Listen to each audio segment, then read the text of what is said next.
पूज्याय राघवेन्द्राय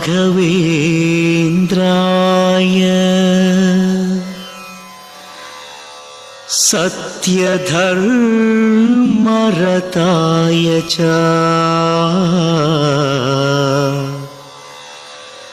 भजतां कल्पवृक्षाय नमतां कामधेनवे।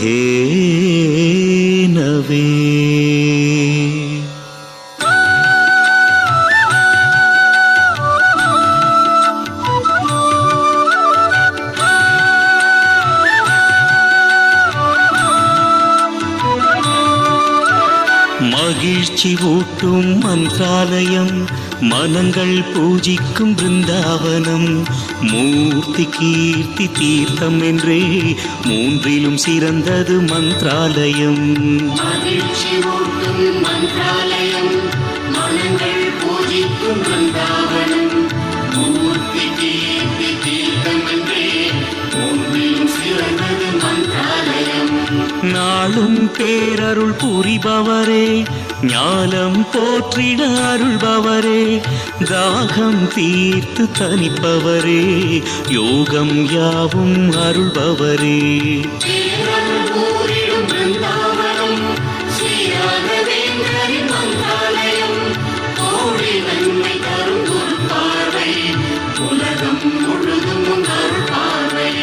பிருந்தாவனம் வந்தாலே பேரும் புகழும் அருள்வாயே, தினமும் நாமம் ஜெபித்தோமே அறிவும் பொருளும் தருவாயே.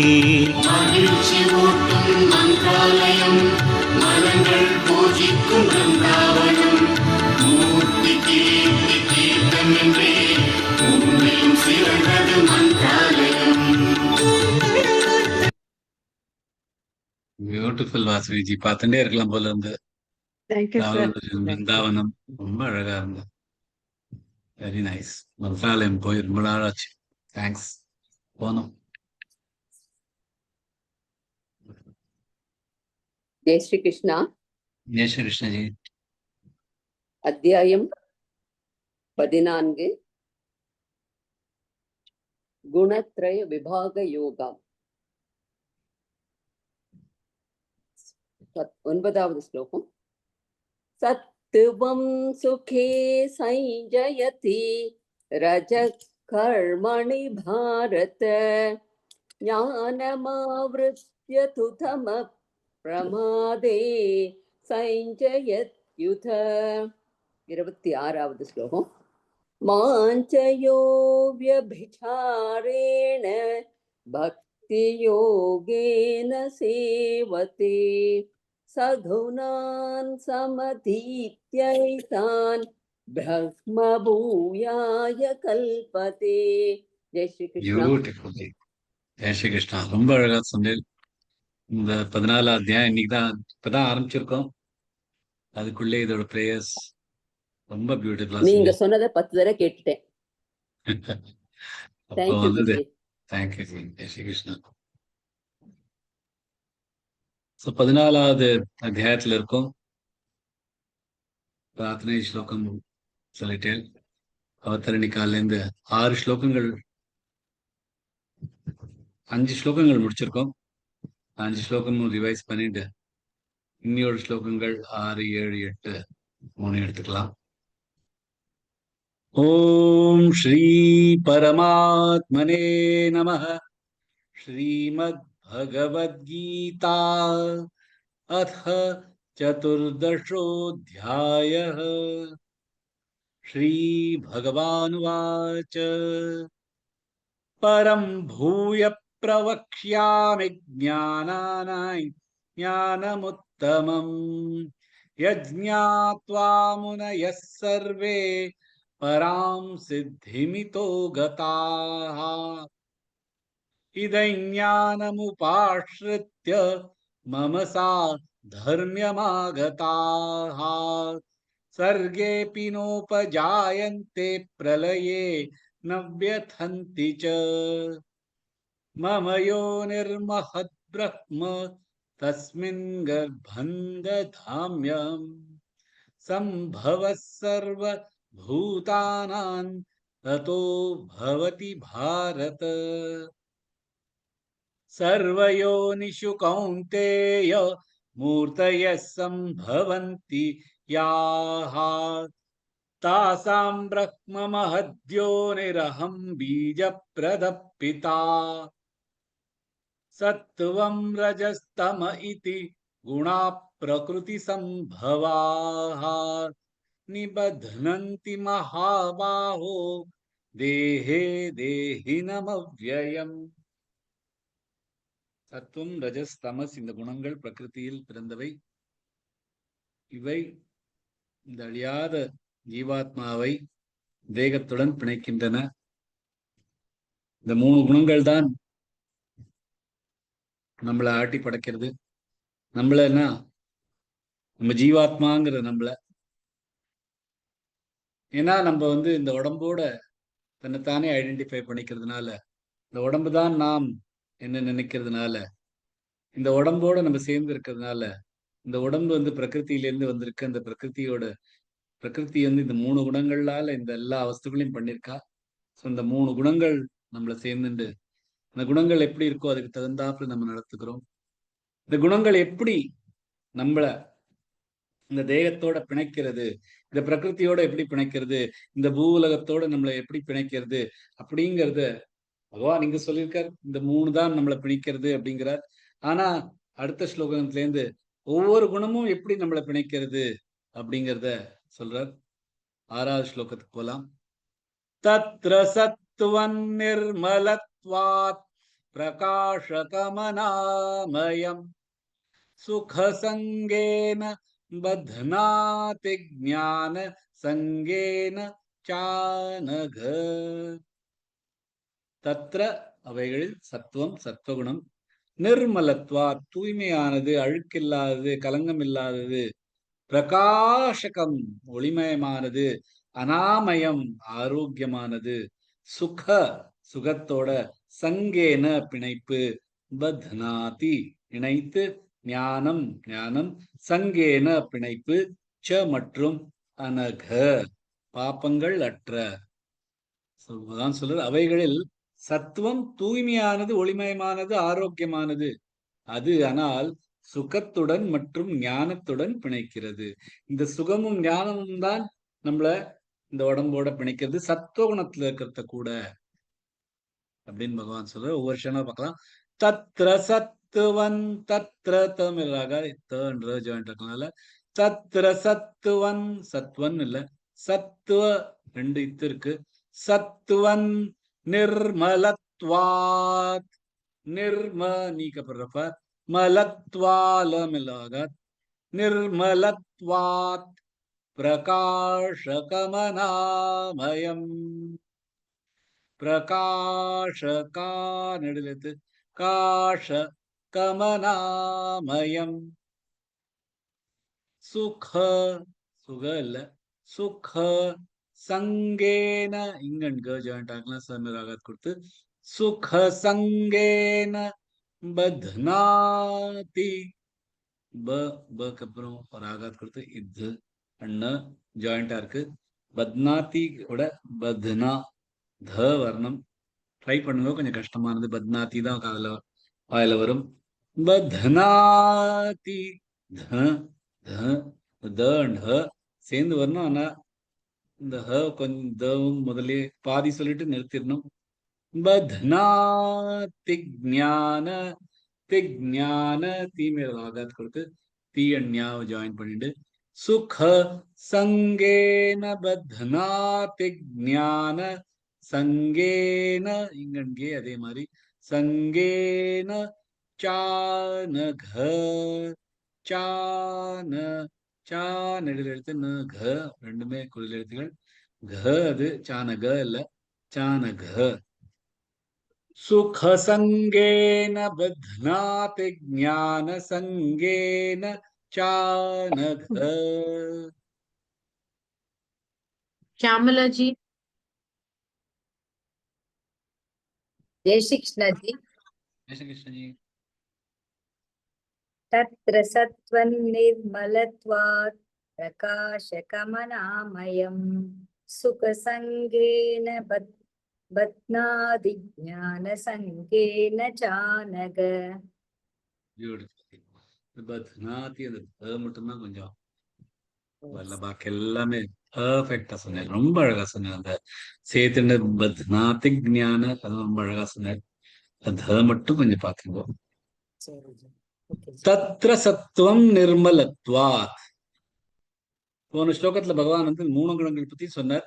அந்த 3ல இந்த சத்துவம்ங்கிறது நிர்மலத்வாத், நிர்மலம், மலம் இல்லாதது, கலங்கம் இல்லாதது, அழுக்கு இல்லாதது.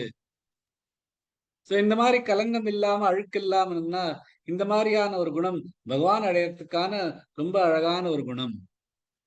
பிரகாசகம். இந்த அழுக்கெல்லாம் போச்சுன்னா பிரகாசம் தான் வரும். உடம்புக்குள்ள இருக்கிற அழுக்கு, மனசுக்குள்ள இருக்கிற அழுக்கெல்லாம் போச்சுன்னா மனசுக்குள்ளயும் பிரகாசம் தான் வரும். அதுக்குதான் எப்படி சொல்லு பகவான் இந்த பகவத்கீதை சாண்ட் பண்ணுங்கோ, சாண்ட் பண்ணுங்கோ. ஏன்னா அந்த சாண்ட் பண்ண பண்ண பண்ண உள்ளுக்குள்ள இருக்கிற அந்த அழுக்கெல்லாம் அப்படியே அசந்து அசந்து உடஞ்சி விழுந்துரும். உள்ளுக்குள்ள இருக்கிற வைப்ரேஷன் அவ்வளவு பவர்ஃபுல்லா இருக்கும். இந்த பவர்ஃபுல்லான வைப்ரேஷனோட கரெக்டா உச்சரிச்சுட்டு ஸ்லோகங்களை சொன்னா உள்ளுக்குள்ள இருக்கிற மலங்கள் எல்லாம் போயிட்டு நிர்மலமானா உடனே பிரகாசகம். இந்த பிரகாசம் வரைச்ச நமக்கு எல்லாம் கிளியரா தெரிய ஆரம்பிக்கும். எங்க ரஜகுணம் எங்க அடங்கியிருக்கு, தமச குணம் எங்க ஒழிஞ்சுன்னு இருக்கு, எல்லாமே நமக்கு கண்ணுக்கு தெரியும். இந்த ஒரு ரஜச குணம், ஒரு ஆசையும், ஒரு பேராசையும், கோபமும், இதெல்லாம் ரஜச குணம். இந்த சோம்பலும் அலுப்பும் இதெல்லாம் தமச குணம். இதெல்லாம் கிளியரா இந்த லைட்ல தெரியும். சத்துவ குணத்துல இந்த பிரகாசமா இருந்ததுன்னா வீடு முழுக்க பிரகாசமா இருந்தா பாடியில ஆட்டோமேட்டிக்கா ஒரு எனர்ஜி வரும். தான் பண்ணணும்னு தோணும். மனசு அப்படியே கிளியரா இருக்கும். இதான் அப்ப படிக்க ஆரம்பிச்சோன்னா நல்ல மனசுல ஏறும். தூக்க கலக்கத்துல படிச்சா நம்ம தூக்கம் தான் வரும். ரஜச குணத்துல படிச்சா அதுல இருக்கிற அந்த எனர்ஜி எல்லாம் அப்படியே அந்த கோபம் அதெல்லாம் தான் நமக்கு வரும். சத்துவ குணத்துல படிச்சா இருக்கிறதுல அப்படியே ஞானம் நமக்கு வரும்.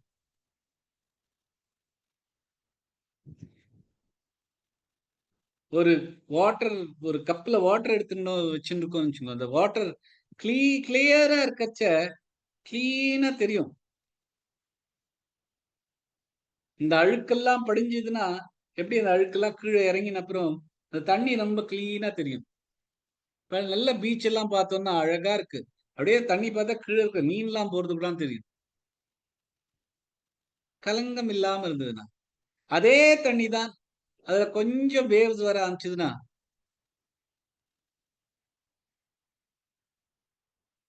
அப்ப நமக்கு கண்ணுக்கு ஒண்ணும் தெரியாது.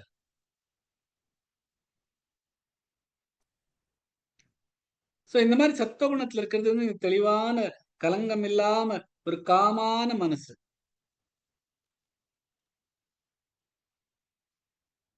சுக சங்கேன பத்னாதி ஞான சங்கேன சானக. இந்த சத்துவகுணம் மேலோங்கி இருக்கச்ச, ரொம்ப கலங்கம் இல்லாம இருக்கச்ச, நல்ல ஒளிமயமா இருக்கச்ச நமக்கு என்ன கிடைக்கிறது? ரொம்ப ஒரு மகிழ்ச்சியான ஒரு இன்பம் கிடைக்கிறது.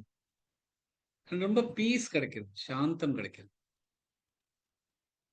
அந்த இந்த சாந்தமும் இன்பமுமான ஒரு பீரியட்ல ஞானமும் நமக்கு கிடைக்குது. சோ இந்த இன்பமான ஒரு பீரியட் இருந்து இருக்கிறச்ச ஆஹா அப்படின்னு இருக்கிறச்ச அதோட நமக்கு ஒரு பிணைப்பு வந்துருது. இந்த சுகமான இந்த இன்பமான ஒரு ஃபீலிங் கண்டினியூஸா இருக்கக்கூடாதா?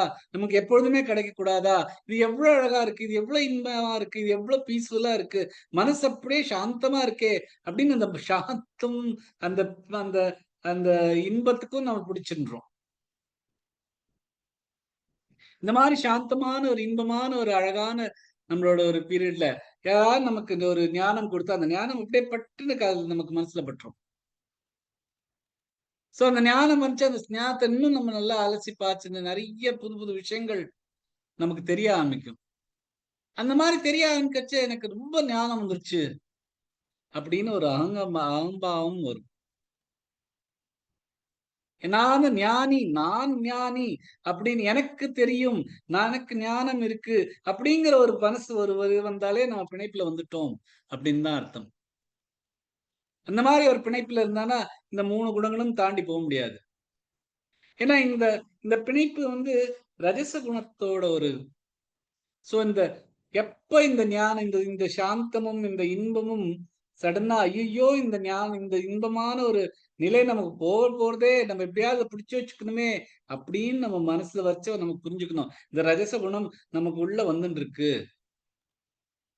எப்ப நமக்கு ஞானம் வந்தப்பறம் ஞானத்தை அனுபவிக்காம இந்த ஞானம் நான் ஞானி அப்படின்னு ஒரு அகம்பாவம் எனக்கு தெரிஞ்சுடுத்து பாரு இந்த விஷயம் அப்படின்னு ஒரு அகம்பாவம் உள்ள வரைச்சே புரிஞ்சுக்கணும். இந்த ரஜச குணம் நமக்குள்ள வந்துட்டு இருக்குன்னு. ஏன்னா இதெல்லாம் நம்மள வந்து ஒரு பிணைப்புல போட்டுருது.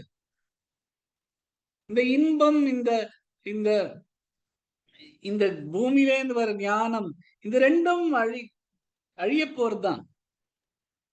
அவர் அதுக்கு வந்து ஒரு இந்த இந்த இன்பம்ங்கிறது அழிய போறது, இந்த ஞானம்ங்கிறது அதுக்கு எண்டு கிடையாது. இது வந்துன்னா அதுல இன்னொரு ஞானம் அதுக்கு அழிவுக்கு எண்டே கிடையாது. ஒரே ஞானம் விச் இஸ் எல்லாத்துலயும் சம்பூர்ணமா இருக்கிற ஞானம் பகவானோட ஞானம் தான். ஞானாத் ஞான உத்தமம் அப்படிங்கிறார் பகவான். அது வந்து நமக்கே நம்மள தெரிஞ்சுக்கிறது தான் இந்த ஞானம். ஆனா பாக்கி ஞானங்கள்லாம் அழிய போறது. இதெல்லாம் பிரகிருத்திலேருந்து வர ஞானங்கள், இதெல்லாம் பிரகிருத்திலேருந்து வர இன்பங்கள், இதெல்லாம் அழிய போறது. ஆனா நமக்கு அது அது பயத்துண்டு அந்த இந்த இன்பம்லாம் நமக்கு போக போறதே அப்படின்னு அந்த இன்பத்துக்கு பின்னாடியே நம்ம அலைய ஆரம்பிக்கிறோம்.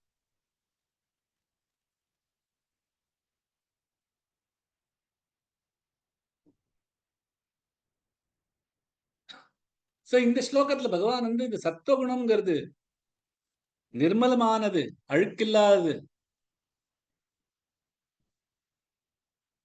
ஏன்னா இந்த அழுக்கில்லாத இடம்தான் நமக்கு வந்து பகவான் கிட்ட போறதுக்கான பெஸ்ட் சான்ஸ். ஆனா சுகசங்கேன பதனாதி ஞான சங்கேன ஜானக. இந்த சுகத்தோட ஒரு சங்கம் எடுக்கிறதும் இந்த ஞானத்தோட ஒரு சங்கம் எடுக்கிறதும் நம்மள வந்து பிணைப்புல கொண்டு போயிடுது.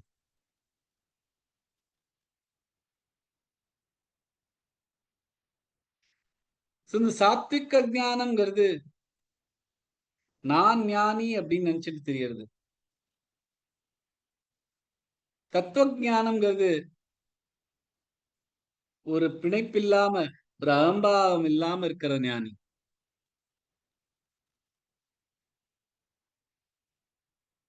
சோ இந்த இந்த இன்பத்தும் இந்த ஞானத்துக்கும் நமக்கு ஏன் இந்த சத்தம் பிணைக்கிறது? ஏன் சத்துவ குணத்தினால இதை பிணைக்க முடியறது அப்படின்னா, நிஜமான ஆனந்தம் என்னன்னு நம்ம இன்னும் நம்ம அனுபவிக்கல.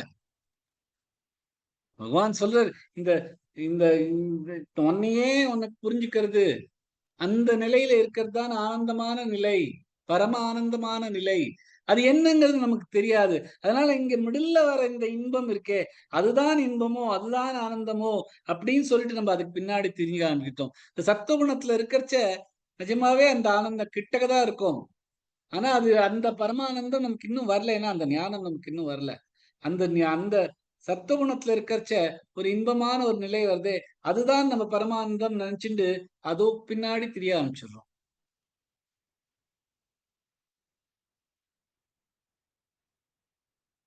சோ இந்த மாதிரி சத்துவகுணத்துல இருக்கிறச்ச என்ன பண்ணணும்? இந்த சத்துவகுணத்துல இருக்கோம் நம்ம அப்படின்னா, அதுவும் நார்மலா பார்த்தீங்கன்னா காலங்காலத்தால் நம்ம எழுந்துக்கிறச்ச சத்துவகுணம் மேலோங்கி இருக்கும். அந்த குணத்துல இருக்கிறச்ச மெடிடேஷன் பண்றதுதான் ரொம்ப அழகான ஒரே நல்ல விஷயம். என்னன்னா அந்த சமயம் பார்த்து நல்லா மெடிடேட் பண்ணுங்க. நமக்கு நம்மளே என்னன்னு புரிய ஆரம்பிக்கும். நமக்கு அந்த இந்த அந்த ஒளிமயமான ஒரு வெளிச்சமான நமக்குள்ளேயே அந்த வெளிச்சம் வரும். அந்த வெளிச்சத்துக்குள்ள நம்ம யாருன்னு நமக்கு தெரிஞ்சுக்கலாம். அப்போ ஒரு பரமானந்தமான ஒரு ஸ்டேட் கிடைக்கும். அந்த ஆனந்தம் கிடைக்கிறச்சே அதுக்கு அதோட ஒரு பிணைப்பு வராது. ஏன்னா அது நித்தியமானதுன்னு நமக்கு அப்பவே தெரிஞ்சிடும். அதெல்லாம் வரத்துக்கு கொஞ்சம் கஷ்டம்தான். ஆனா அட்லீஸ்ட் காலம்பரே எழுந்துக்கிறது அது சத்துவகுணமான ஒரு ஒரு ஃபீலிங் வரச்ச இன்பமான பீஸ்ஃபுல்லான ஒளிமயமான ஒரு அழகான ஒண்ணுத்துக்குமே ஒரு அவசரமும் சஞ்சலமும் இல்லாத ஒரு சமயத்துல மெடிடேட் பண்ணேன்னா ஸ்லோவா நமக்குள்ள இருக்கிற பகவானை நம்மளால பார்த்துண்டு பரமானந்த நிலையத்துக்கு போறச்ச இந்த சுகானுபவங்களோட நமக்கு பிணைப்பு இல்லாம இருக்கும். அதுதான் பகவான் சொல்றார். ரொம்ப அழகான இடம் சத்துவம் குணம், நிர்மலமான ஒரு குணம். இதுலேயும் பகவானை நம்மளால அடைய முடியும். ஆனால் சுகம் ஞானம் இதோட பிணைச்சுண்டு நம்ம பிரகிருதி கிட்ட போயிடுறோம் அப்படின்னு பகவான் வந்து சத்துவகுணத்தை பத்தி எப்படி பிணைக்கிறது நம்மள அப்படின்னு சொல்ற. அடுத்த ஸ்லோகத்துல ரஜசகுணம் பத்தி சொல்ற.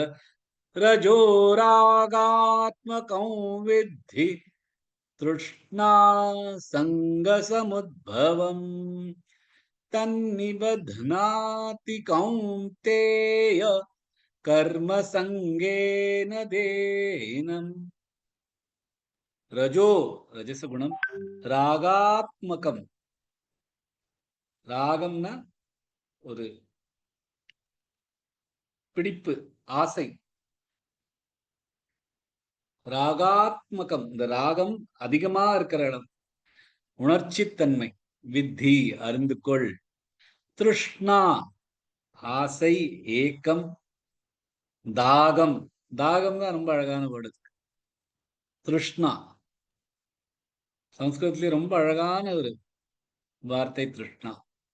அதுக்கு வந்து தமிழாக்கம் ரொம்ப கஷ்டமான தாகம்ங்கிறது கிட்டத்தட்ட திருஷ்ணா.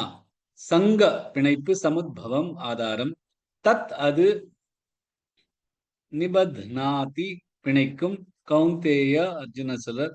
கர்ம சங்கேன செயல்களுடன் பிணைப்பு, தேகினம் தேகத்தில் வசிப்பவர். அறிந்து கொள். ரஜஸ் உணர்வுகளின் தன்மை கொண்டது, ஆசைகள், ஏக்கங்கள் மற்றும் பிணைப்புகளின் ஆதாரம். அது தேகத்தில் வசிப்பவனை கர்ம செயல்களுடன் பிணைப்பு ஏற்படுத்தும். பகவான் சொல்றார். ஓஷனா பார்க்கலாம். ரஜோ ராகாத்மகம். ரஜோ ஜோ நெடில் எழுத்து. ராகாத்ம ராகா ரெண்டுமே நெடில் எழுத்துகள். காத்ம காம ராகாத். ரஜோ ராகாத்மகம் வித்தி. கௌ அவும் வருது, ஏன்னா வி வருதுனால. கௌ வித்தி வித்தி வருதுனால வீணல் ஆகாத் கொடுத்து வித்தி வித்தின்னு எழுதக்கூடாது. வித்தி திருஷ்ணா வித்தியில நிறுத்தணும். த்ரூக்கு ஜாயின் பண்ணக்கூடாது. த்ரூ தனி எழுத்து, ஸோ ஆகாத் கொடுக்கக்கூடாது. வித்தி திருஷ்ணா திருஷ்ணா த்ரூ மேல ஆகாத் கொடுத்து திருஷ்ணா சங்க சமுத்பவம். சங்க இங்க இருக்கிறதுனால மேல ஆகாத் கொடுத்து திருஷ்ணா சங்க சமுத்பவம். தன்னி ரெண்டுனா இருக்கு. தன்னி பத்னாதி தன போன ஸ்லோகத்துல அதே கஷ்டமான விஷயம். பத்னாதி பத்னா மேலாக பத்னாதி கௌந்தேய கர்ம சங்கேன. கர்ம ரஃப சங்கே மேலாக கர்ம சங்கேன தேஹினம். தே நெடுத்து தேஹினம்.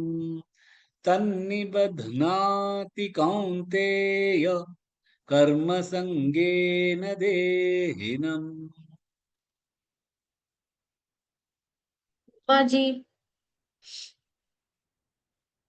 जय श्री कृष्ण।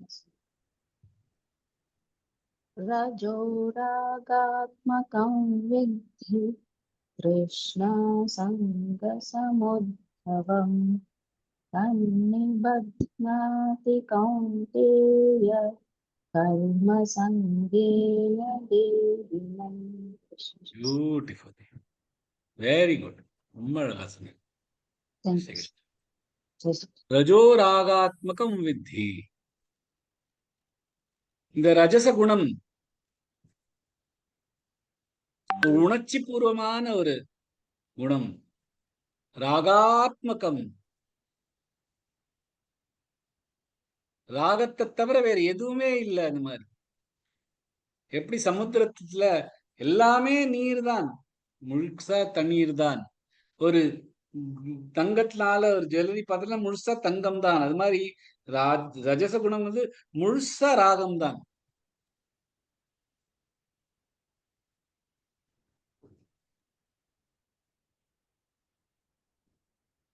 சோ இந்த ரஜச குணத்துல இருக்கிறது ராகம் தான் முக்கியமானது. பதஞ்சலியில இந்த ரஜோகுணம் வந்து முக்கியமானது கர்மம் அப்படின்னு தான் சொல்றார். ஆனா பகவத்கீதையில பகவான் இன்னும் அழகா சொல்றாரு, கர்மம் இருக்கலாம், ஆனா அது வந்து செகண்டரி. பிரைமரி முதல் கேரக்டர் என்ன அப்படின்னா ராகாத்மகம். இந்த பிணைப்பு தான், இந்த ஒரு ஒரு ஆசையினால வர பிணைப்பு தான் ரஜோகுணம். அதான் மெயின். அதனால்தான் பகவான் வந்து 2வது அத்தியாயத்துல கூட அர்ஜுனன் சொல்றார், யோகஸ்த குரு கர்மாணி சங்கம் தியக்த்வா தனஞ்சய சித்திய சித்தியௌ சமோ பூத்வா சமத்துவம் யோக உச்சதே. இந்த சங்கத்தெல்லாம் தியக்த்வா, சங்கத்தை எல்லாத்தையும் விட்டுடு அர்ஜுனா, கர்மங்களை பண்ணு. சித்தி கிடைக்கிறதோ அசித்தி கிடைக்கிறதோ அதுக்கெல்லாம் சமமா பார்த்து. ஏன்னா சமத்துவம் யோக உச்சதே.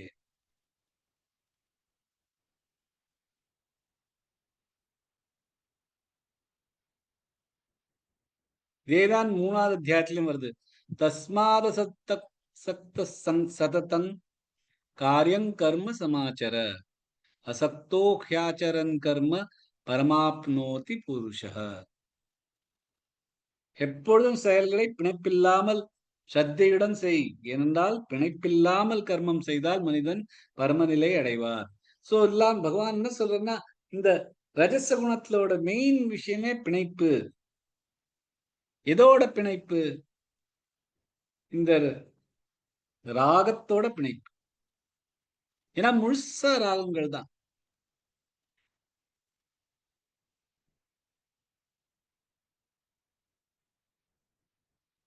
இந்த கர்மங்கள் பண்ணாம பண்ணணும், கர்மங்கள் பண்ணின்னுதான் இருக்கணும், ஆனா அது ஒரு ராகத்தோட பண்ணக்கூடாது.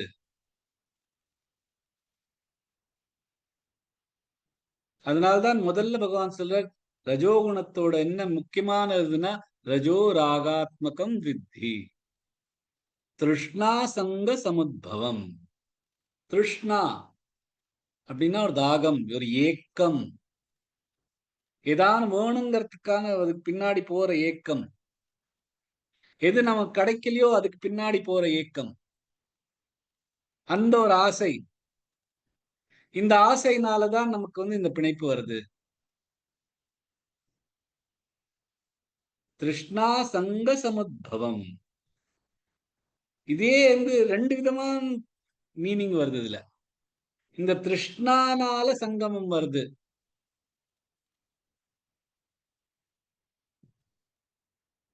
இந்த திருஷ்ணானால இந்த இந்த இந்த இந்த ஏக்கத்தினால சங்கம், இந்த பிணைப்பு வருது. ஆர் இந்த ஏக்கமும் பிணைப்புனால இந்த ராகம் வருது. இந்த ராகாத்மகம்ங்கிறது, இந்த ராகம்ங்கிறது, இந்த டிசையர்ஸ்ங்கிறது, இந்த ஆசைகள்ங்கிறது இந்த ஏக்கத்தினால கிருஷ்ணா அண்ட் சங்கம், இந்த பிணைப்பினால வருது அப்படின்னு எடுத்துக்கலாம். ஆர் இந்த பிணைப்பும் இந்த ஏக்கத்தினால இந்த ராகாத்மகம் வருது அப்படின்னு எடுத்துக்கலாம். கிருஷ்ணா சங்க சமுத்பவம் தன்னிபத்னாதி கௌந்தேய கர்ம சங்கேன தேகினம். பகவான் இங்க சொல்ற இந்த கர்மங்கள்னாலதான் இந்த பிணைப்புகள் வருது. கர்மங்களோட இருக்கிற பிணைப்புகள்னால இந்த ரஜச குணம் உன்னை இந்த தேகினம், இந்த தேகத்துல இருக்கிறவாளை தேகத்தோட பிணைச்சு வச்சுருக்கா. இந்த கர்மங்களுக்கு பின்னாடி ஏன் போறோம்? ஏன்னா இந்த திருஷ்ணானால. இந்த திருஷ்ணா இருக்கிறதுனால, ஏன் திருஷ்ணா இருக்கு? ஏன்னா ரஜசகுணம் இருக்கு. ரஜசகுணம் இருந்தா என்ன இருக்கு? ராகாத்மகம் இருக்கு. முழுசா ராகங்கள் தான், டிசையர்ஸ் தான். அந்த டிசையர்ஸ்னால தான் இந்த திருஷ்ணா வருது. இந்த திருஷ்ணானால தான் இந்த கர்மங்கள் பண்றதுக்காக நம்மள ஊக்குவிக்கிறோம். இந்த கர்மங்களுக்கு பின்னாடி நம்ம அலையறதுனால இந்த தேகினம் தேகத்தோட இணைச்சிருது.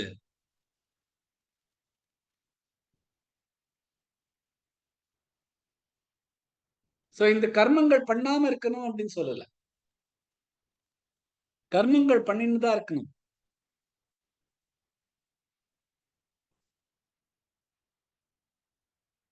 22வது ஸ்லோகத்துல இதே அத்தியாயத்துல சொல்றார். நத்வேஷ்டி சம்பிரவருத்தானி ந நிவృత్తాని காங்க்ஷதி. எப்படி கர்மங்கள் பண்ணணும்? இந்த கர்மங்கள்ட்ட இருந்து ஒரு ஹேட்ரடா இருக்கக்கூடாது. அந்த கர்மங்கள் பண்றச்ச அந்த கர்மங்கள் இல்லாத சமயத்துல அத வந்து ஏக்கமும் இருக்கக்கூடாது. காங்க்ஷதி ஏக்கமும் இருக்கக்கூடாது. நத்வேஷ்டி துவேஷ்டமும் இருக்கக்கூடாது. அந்த மாதிரி இருக்கதான் இந்த 3 குணங்களையும் தாண்டி போவா அப்படின்னு பகவான் சொல்றார். சோ இங்க என்ன சொல்ற? தேகினம், இந்த தேகத்துல இருக்கிற இந்த ஜீவாத்மாவை ரஜோகுணம் இந்த தேகத்தோட பிணைக்கிறது. எப்படின்னா கர்மங்கள்னால. எந்த மாதிரியான கர்மங்கள்? அந்த கர்மங்கள் வந்து நம்ம வந்து ஆசைகள்னால வர கர்மங்கள், இந்த ஏக்கங்கள்னால பண்ற கர்மங்கள். அதனால அது வழியாதான் நம்மள இந்த ரஜசகுணம் இந்த ஜீவாத்மாவை தேகத்தோட பிணைக்கிறது. ஏன் இந்த கர்மங்களுக்கு பின்னாடி நமக்கு அலைய வேண்டியிருக்கு? ஏன்னா இந்த கர்மங்கள்ல இருந்து வர பலன்களுக்கு பின்னாடி இந்த கர்மங்களுக்கு பலன் இப்படி வருமே அப்படிங்கிற ஒரு ஆசையினால இதெல்லாம் பண்றோம். அதனால்தான் ரஜசகுணம் நம்மள இந்த தேகினத்தை, இந்த ஜீவாத்மாவை இந்த உடம்போட தேகத்தோட பிணைக்கிறது. சோ இந்த ரஜச குணம்ங்கிறது ரொம்ப உணர்ச்சி பூர்வமான ஒரு குணம். இப்ப கிடுகிடுன்னு ஒரு ஏர்போர்ட் போயிட்டு இருக்கோம். ஃபிளைட் வந்து ஒரு 7 மணி அப்படிங்கிறோம். 6 மணிக்கு எப்படியாவது ஏர்போர்ட் போகணுங்கிறோம். ஒரு 5:30 5:45 இருக்கும். ஏர்போர்ட் இன்னும் ஒரு 3 கிலோமீட்டர் தாண்டி இருக்கு. அங்க ஒரு டிராபிக் ஜாம். அங்க வண்டி நகரவே மாட்டேங்கிறது. அப்ப மனசு எப்படி கடற்கரை கடற்கரைன்னு ஒரு ஒரு உணர்ச்சியோட திரிஞ்சுட்டு இருக்கும். இறங்கி நடக்கலாமா அப்படின்னு. ஐயோ இந்த சாமான் வேற இருக்கு, இதை எப்படி தூக்கிட்டு வருது? மனசு அப்படியே இங்கேயும் அங்கேயும் அப்படி பறந்துட்டு இருக்கும். இறங்கிட்டு ஓடலாம் பார்த்தாலும் முடியாதே, இந்த சாமான்லாம் தூக்கிட்டு எப்படி போறது? ஆனா இந்த வண்டி நகர மாட்டேங்கிறதே, என் பிளைட் போயிடுமே அப்படின்னு ஒரு எஜிடேஷன் அப்படி மனசுல ஓடுது. இதுதான் ரஜசகுணம். சோ இந்த ரஜசகுணத்துக்கு அடுத்த பகவான் என்ன சொல்ற? திருஷ்ணா வருது, ஒரு ஏக்கம் வருது. எந்த ஏக்கம்? நமக்கிட்ட இல்லாததுக்கு பின்னாடி போறதுக்கான ஒரு ஏக்கம் வருது. அதனாலதான் இந்த சங்கங்கள், இந்த அட்டாச்மெண்ட்ஸ் இதெல்லாம் வருது. சோ இந்த எது இல்லையோ அதுக்கு பின்னாடி ஒரு ஏக்கமும், எது இருக்கோ அதோட ஒரு பிணைப்பும். இதுதான் ரஜச குணத்தோட விஷியஸ் சைக்கிள். எது இல்லையோ அதுக்கு பின்னாடி ஒரு ஏக்கம் வச்சுக்க வேண்டியது. எது இருக்கோ அது எந்த அப்படின்னு புடிச்சுக்க வச்சுக்கின்றேன். இது ரெண்டுமே ரஜச குணங்கள். இதுதான் ஒரு விஷியஸ் சைக்கிள். இல்லாததுக்கு ஒரு ஏக்கமும், இருக்கிறதுக்கு ஒரு பிணைப்பும். இது ரெண்டும் சேர்ந்து இதனால இந்த இல்லாததுக்கு பின்னாடி இருக்கிற ஒரு கர்மங்கள் பண்றது. ஏன்னா அந்த கர்ம பலன்கள் இதுக்காக நமக்கு இல்லாத நமக்கு கிடைச்சிருமே அப்படிங்கறத எதிர்பார்த்து பண்றது. அண்ட் இந்த மாதிரி ஒரு கர்மங்கள் பண்ணாதான் இருக்கிற நம்மள்ட்ட இருக்கிற இந்த விஷயம் போகாம இருக்குமே அப்படிங்கிறது பண்றது. இந்த மாதிரியான கர்மங்கள்னாலதான் நம்ம இந்த ஜீவாத்மா வந்து இந்த உடம்போட பிணைச்சுட்டு இருக்கு.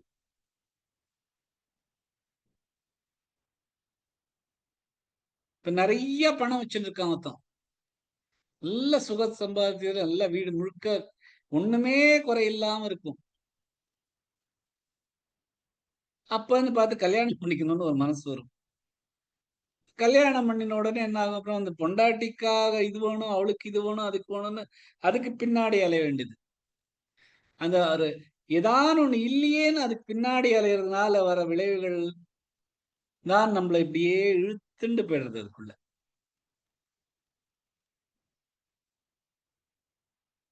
சோ பகவான் என்ன சொல்றாருன்னா, இந்த ராகாத்மகம், இந்த ராகங்கள்னால இந்த ராகத்துக்கு மேல நம்ம கண்ட்ரோல் வச்சுட்டோம்னா நம்ம கர்மங்கள் எல்லாம் கர்மங்கள்லேருந்து வர பலனுக்காக பண்ணணும்னு இல்லாம வச்சுட்டு வந்தோம்னா, இது எது இல்லாத இருக்கோ அதுக்கு பின்னாடி ஒரு ஏக்கம் இல்லாம இருந்தோம்னா, எது இருக்கோ அதோட ஒரு பிணைப்பு இல்லாம இருந்தோம்னா, அப்ப நம்ம இந்த ரஜச குணத்தை தாண்டி சத்துவ குணத்துக்கு போக முடியும். இதெல்லாம் தான் ரஜச குணத்தோட குணங்கள். எப்படி நம்மள வந்து பிணைச்சு வச்சிருக்கு அப்படிங்கிறது. ஏன்னா பகவான் வந்து இந்த 5வது ஸ்லோகத்துல சொல்றார், இந்த 3 குணங்கள்னால்தான் நம்ம பிணைச்சுட்டு இருக்கோம் இந்த பிரகிருதியோட அப்படிங்கன்னா, எப்படி ஒவ்வொரு குணங்களும் பிணைக்கிறது அப்படின்னு இந்த முதல்ல சத்துவகுணத்தை பத்தி சொன்னார். இப்ப வந்து ரஜச குணத்தை பத்தி சொல்றார். அடுத்தது தமச குணத்தை பத்தி சொல்றார். தமஸ்த்வஜ்ஞானஜம் வித்தி மோகனம் சர்வதேஹினாம் பிரமாதாலஸ்ய நித்ராபிஸ் தன்னிபத்னாதி பாரத. தமசகுணம் கூட அஜ்ஞானம் அஜ்ஞானத்தில் பிறந்தது, வித்தி அறிந்து கொள், மோகனம் குழப்பம் மாயை, சர்வ எல்லா, தேகினாம் தேகத்தில் வசிப்பவர், பிரமாத அலட்சியம், ஆலஸ்ய சோம்பல், நித்ராபி தூக்கம், தத் அது, நிபத்னாதி பிணைக்கும், பாரத அப்படின்னு அர்ஜுனன் சொல்றார். மற்றும் அறிந்து கொள், தமச குணம் அஜ்ஞானத்தில் பிறந்தது, தேகத்தில் வசிப்பவரை மயக்குகிறது, அது அலட்சியம், சோம்பல் மற்றும் தூக்கம் மூலம் பிணைக்கும் அப்படின்னு பகவான் சொல்றார். வருஷனா பார்க்கலாம். தமஸ்த்வஜ்ஞானஜம் வித்தி, தமஸ்த்வ இசித்துவ 3 ஜாயிண்டா இருக்கு, வஜ்ஞான வமிராக, தமஸ்த்வஜ்ஞானஜம் வித்தி, ஞான எழுத்து சொல்லுனா நஜம் வித்தி, எல்லாமே குறில் எழுத்துகள், கரெக்டா ஃபாஸ்டா வந்துடும். தமஸ்த்வஜ்ஞானஜம் வித்தி மோகனம், மோகனம் இல்ல, மோகனம் சர்வதேஹினாம் பிரமாதாலஸ்ய, மாதா ரெண்டுமே நெடில் எழுத்துக்கள், பிரமாதாலஸ்ய, லஸ்ய ல மிலாக, லஸ்ய நித்ரா நீ மிலாக, திராபிஸ் பிரமாதாலஸ்ய நித்ராபிஸ் தன்னி ரெண்டுன்னு இருக்கு, தன்னிபத்னாதி, திருப்பி அதேதான், தன்னிபத்னாதி பாரத. அங்க பத் அப்புறம் பா எல்லாம் வருது, கொஞ்சம் குழப்பம் வரதுக்கு சான்ஸ் இருக்கு, கொஞ்சம் கவனிச்சுன்னு சொன்னா கரெக்டா வந்துடும். பிரமாதாலஸ்ய நித்ராபிஸ் தன்னிபத்னாதி பாரத. विश्वनाथ जी। जय श्री कृष्ण। 8வது ஸ்லோகம். तमस्त्वज्ञानजं विद्धि मोहनं सर्वदेहिनां प्रमादालस्य निद्राभिस्तन्निबध्नाति भारत. பியூட்டிஃபுல்.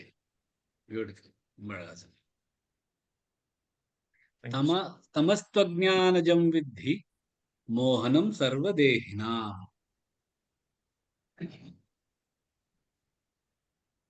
தூ அப்படின்னு இங்க இருக்கு. ஆனால் இதெல்லாமே ரஜச குணம் சத்தகுணம். ஆனால் இந்த தமச குணம்ங்கிறது எல்லாத்தையும் கீழே இருக்கு.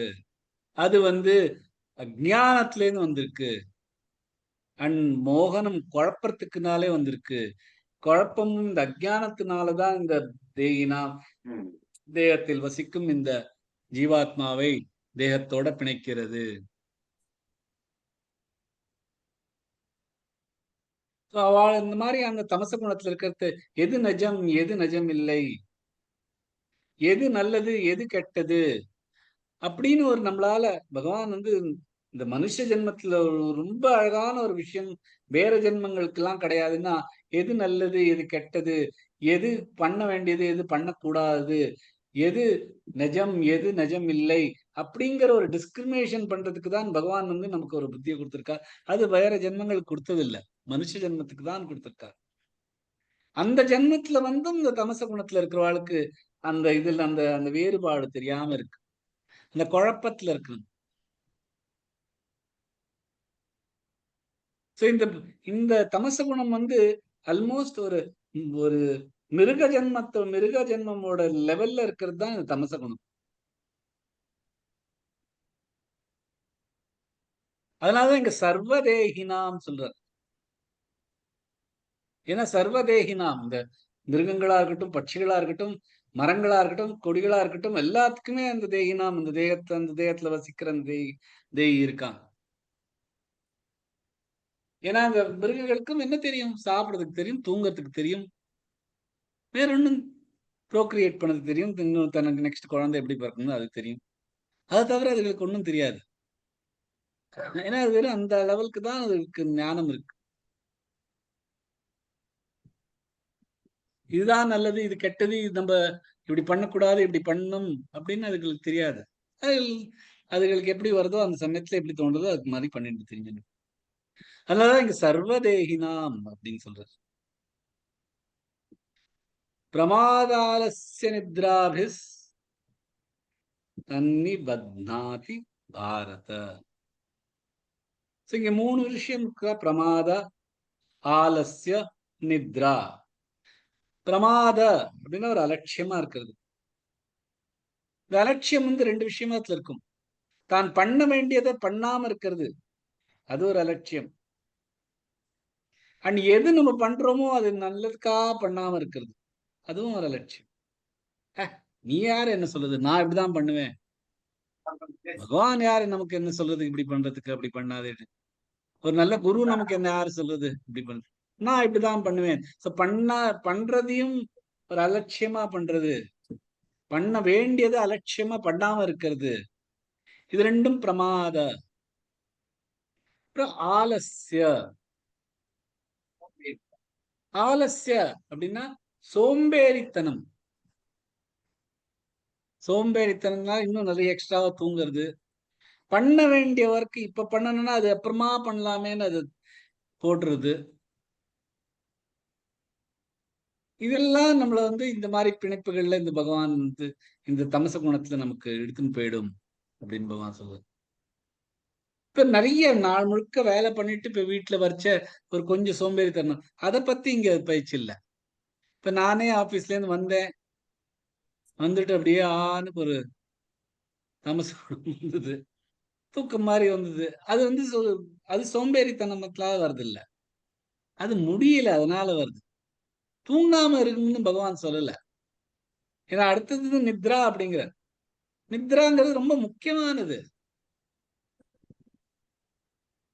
ஏன்னா நித்ரா வந்து நல்லா இருந்தாதான் நம்மளால காலம்புரை எழுந்து அந்த அந்த சத்துவகுணம் நமக்கு வரும்னா அதுக்கு அழகா நல்லா தூங்கணும். யுக்தாஹார விஹாரஸ்ய யுக்த சேஷ்டஸ்ய கர்மசு யுக்த ஸ்வப்னாவபோதஸ்ய யோகோ பவதி துக்கஹா. இந்த துக்கத்துல இருந்து வெளியில வரணும் அப்படின்னா யுக்த ஸ்வப்னாவபோதஸ்ய அப்படின்னு பகவான் சொல்லிருக்க 6வது அத்தியாயத்துல. அந்த அளவுக்கான நித்ரை தேவைதான்.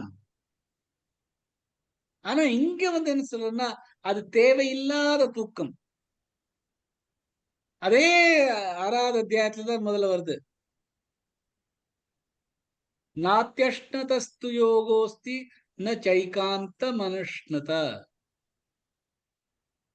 ந சாதிஸ்வப்னஷீலஸ்ய ஜாகிரதோ நைவ சார்ஜுன. அதிகமான தூக்கமும் அதிகமா முழிச்சுட்டு இருக்கிறதும் தேவையில்லாதது அப்படிங்கிறார். அதிகமா உண்பவருக்கு, அதிகமா விரதம் பண்றவருக்கு இந்த யோகம் தேவை, யோகம் வந்து அவளுக்கு இல்லை அப்படின்னு பகவான் சொல்றார். சோ தூக்கம் வந்து 2 விஷயம் இருக்கு. நல்லதுக்காக தூக்கம் இருக்கு, இது தேவையில்லாம தூக்கம் இருக்கு. இங்க வந்து இந்த தமச குணத்தை பத்தி சொல்றது தேவையில்லாத ஒரு தூக்கம். இந்த தேவையில்லாத தூக்கமும் இந்த அலட்சியமும் இந்த சோம்பலும் இதுதான் நிபத்னாதி பாரத. இதுதான் இந்த தேகத்தை சர்வதேகினாம், எல்லா மாதிரியான ஒரு ஜந்துவா இருந்தாலும் அந்த அந்த இந்த தமச குணம் இந்த 3 விஷயத்தினால நம்மள இந்த தேகத்தோடு சேர்த்து வைக்கிறது அப்படின்னு இந்த 3 குணங்களையும் பத்தி பகவான் வந்து அவ எப்படி இந்த 3 குணங்களும் இந்த ஜீவாத்மாவை இந்த தேகத்தோட எப்படி பிணைச்சு வச்சிருக்கு அப்படின்னு பகவான் வந்து இந்த 3 ஸ்லோகத்தை சொல்றார். ராமகிருஷ்ண பரமஹம்சா வந்து ஒரு சின்ன ஒரு கதை சொல்லியிருக்கார். இந்த சத்துவ ரஜச தமச குணத்தை பத்தி. அப்படின்னா ஒரு பெருங்காடு இருக்கு. அந்த காட்டுல ஒரு ரொம்ப பணக்காரன் நடந்து போயிட்டு இருக்கான். நடந்துட்டு போயிட்டு இருக்கச்ச 3 திருடர்கள் வந்து அவர்கிட்ட இருக்கிற பணங்கள்லாம் எடுத்துன்னு போலாம் அப்படின்னு படிக்கிறதுக்காக அந்த 3 திருடர்கள் கும் இருட்டான ஒரு காடு. அதுல ஒருத்தர் ஒரு பணக்கார மனிதர் நடந்துட்டு போயிட்டு இருக்க. இந்த 3 பேரும் வர. அதுல ஒருத்தன் வந்து இவனை முதல்ல கொன்னு போட்டுடலாம், அப்புறம் தான் அவன்கிட்ட இருக்கிற பணத்தெல்லாம் எடுத்துன்னு ஓடி போயிடலாம் அப்படிங்கிறார். அப்ப இன்னொருத்தர் சொல்றான், எதுக்கு அவரை கொன்னெல்லாம் போடணும், ஆனா நல்லா கட்டி வச்சிடலாம், சாவட்டும் இங்கே உட்காந்து, ஆனா அவனை கட்டி போட்டுடலாம், நம்ம எதுக்கு அவனை கொலை பண்ணோம், கட்டி போட்டு வச்சுட்டு அவன் பணத்தெல்லாம் எடுத்துன்னு போயிடலாம் அப்படின்னு சொல்லிட்டு அவனை கட்டி போட்டுட்டு பணத்தெல்லாம் எடுத்துன்னு போறான். கொஞ்ச நேரம் கழிச்சு அந்த 3ஆவது திருடன் வந்து அவனுக்கு மனசு மாறி அங்க வந்து அந்த கட்டி போட்ட அந்த அந்த பணக்காரனை விடுவிச்சுட்டு, நான் அவனுக்கு வழி காமிக்கிறேன் அப்படின்னு வழி காமிச்சு அந்த அந்த பெருங்காடோட எண்டு வரைக்கும் அழிச்சுன்னு போயிட்டு, இது வரைக்கும் தான் என்னால வர முடியும், இதுக்கு மேல என்னால வர முடியாது, நீ இப்படியே போனா தப்பிச்சுட்டு போயிடலாம் அப்படின்னு சொல்றான். சோ அதுல வந்து பகவான் ராமகிருஷ்ணர் சொல்றார், இந்த முதல்ல திருடன் இருக்கானே அவனை கொன்னு போட்டுடலாம் அப்படின்னு சொல்லிட்டு இருக்கானே, அவன் வந்து தமச குணம் படைத்தவன். அவனுக்கு இதை பத்தி ஒண்ணுமே தெரியாது. ஹலோ,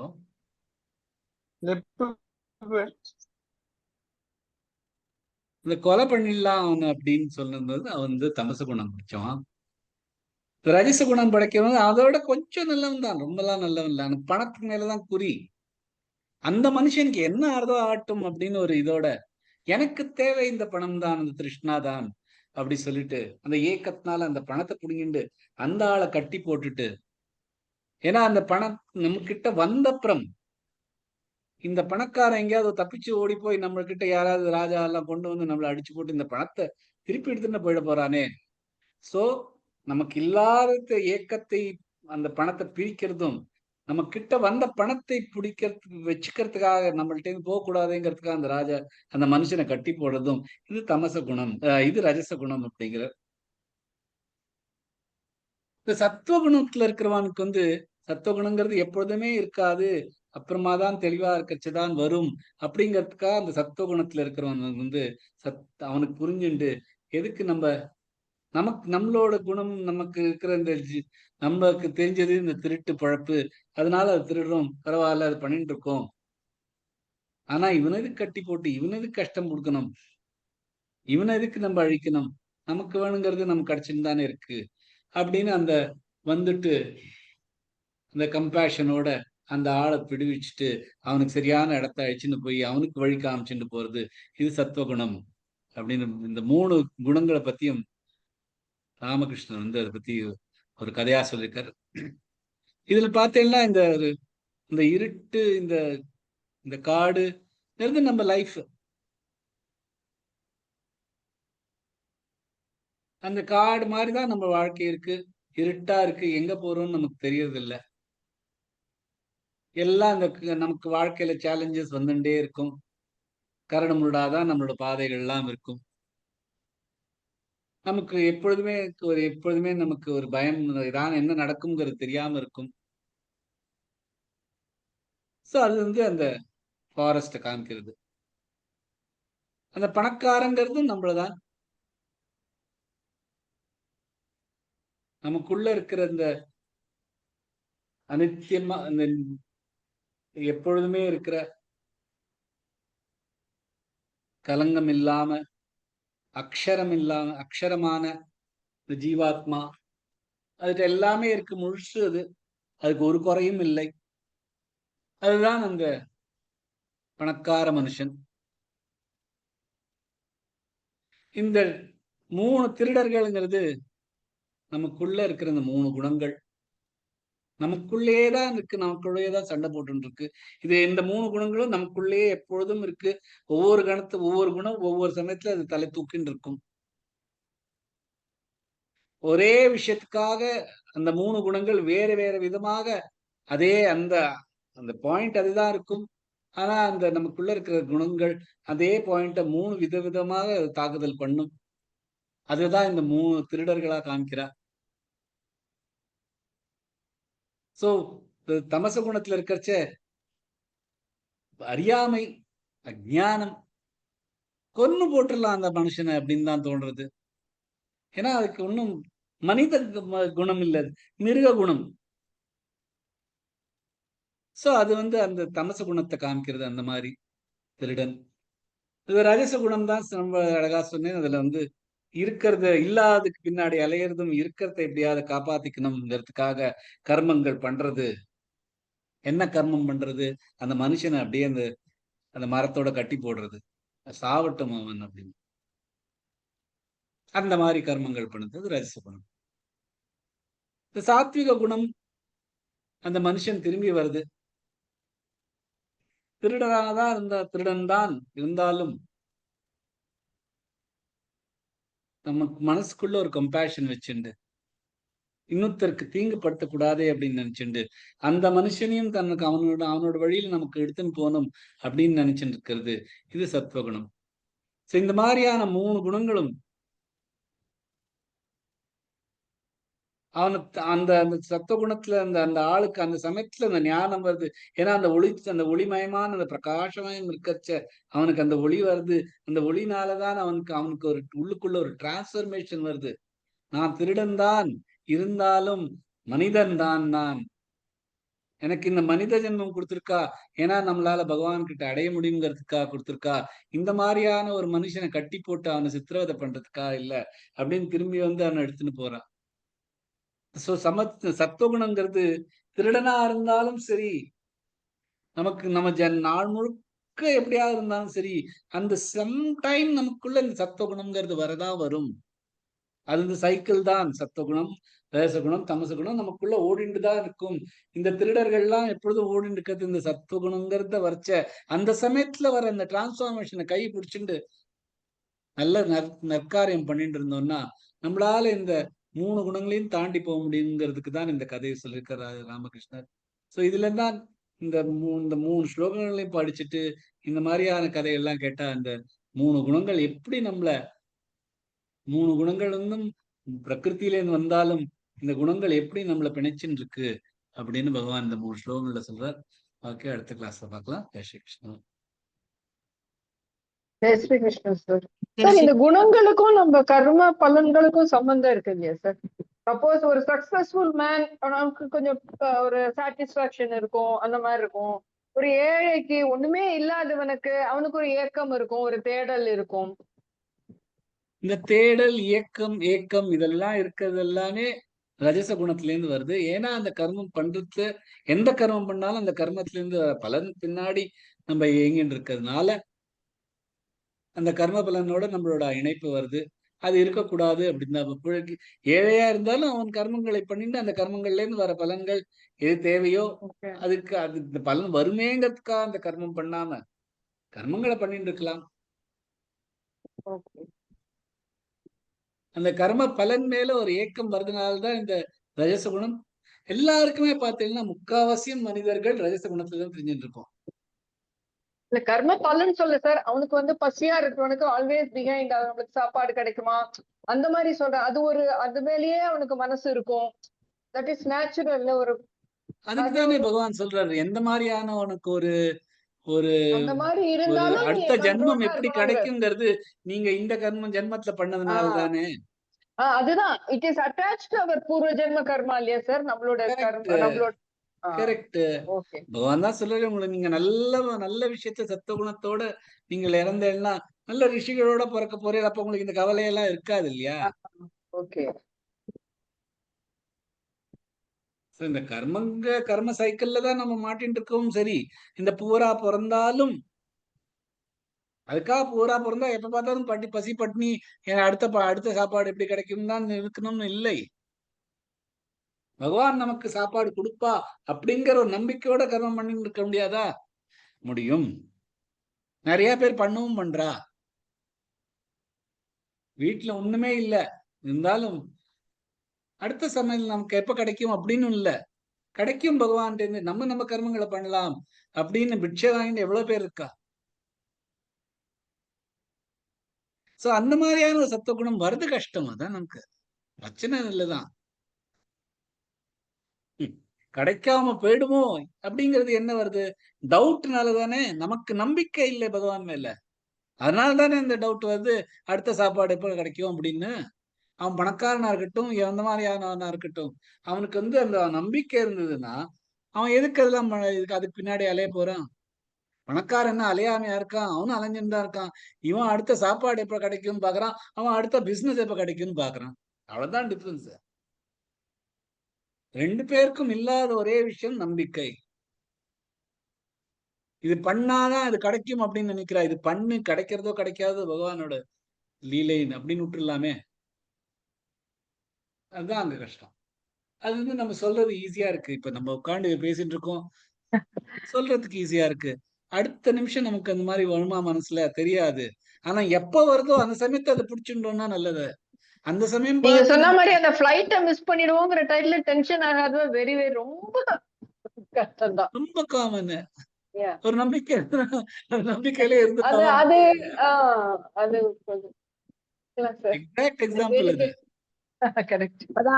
அப்பதான் அவ்வளவு சுவாமியும் வேண்டிப்போம். கரெக்ட். ஆனா அந்த மனசு படபடக்கும் பாருங்க, அது நீங்க சொல்றது கரெக்ட் தான். Thank you sir. தேங்க்யூமா. Thank you, sir.